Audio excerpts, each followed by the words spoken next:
The silence was wrong before the damage was visible, the kind of silence that tells you something living has been erased. And as I rounded the bend toward my lower orchard, the air smelled like diesel instead of apples, which is how I knew this wasn't an accident, it was a choice. My land sits on a mountain shelf with rows of heirloom trees grafted by my great aunt after the war, each tagged, mapped, and documented. Not sentimental keepsakes, but a working archive that feeds seed banks and researchers. And the boundary has never been a mystery because the old stone markers predate the county itself. Trouble arrived when a luxury build broke ground uphill, and the HOA suddenly discovered its inner authority, sending emails about temporary construction necessities and shared responsibility, the kind of language HOA Karens love because it sounds polite while stepping on your rights. I didn't respond. I didn't have to. The answer was no. I was gone for 2 days. That's all it took. When I came back, a service road had been carved straight through the orchard. Not wide enough to be accidental, not narrow enough to be respectful,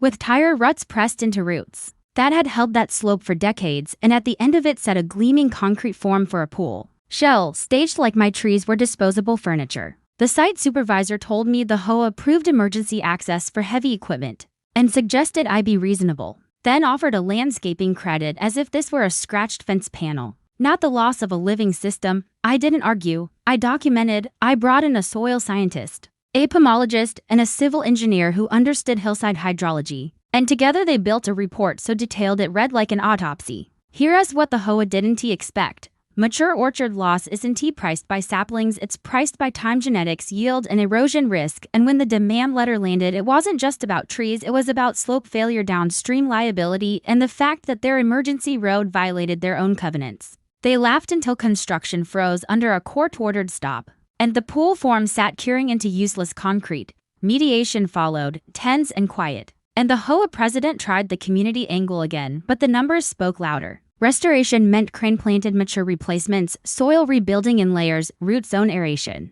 and 5 years of monitored care under bond, paid upfront, with penalties for every failed transplant. Weeks later, the road vanished, the pool was delayed indefinitely, and when the first blossoms returned, not all at once but stubbornly, one branch at a time, the mountain felt balanced again. Some people build up by tearing through what's below them. Others learned that what was already growing had weight and law on its side.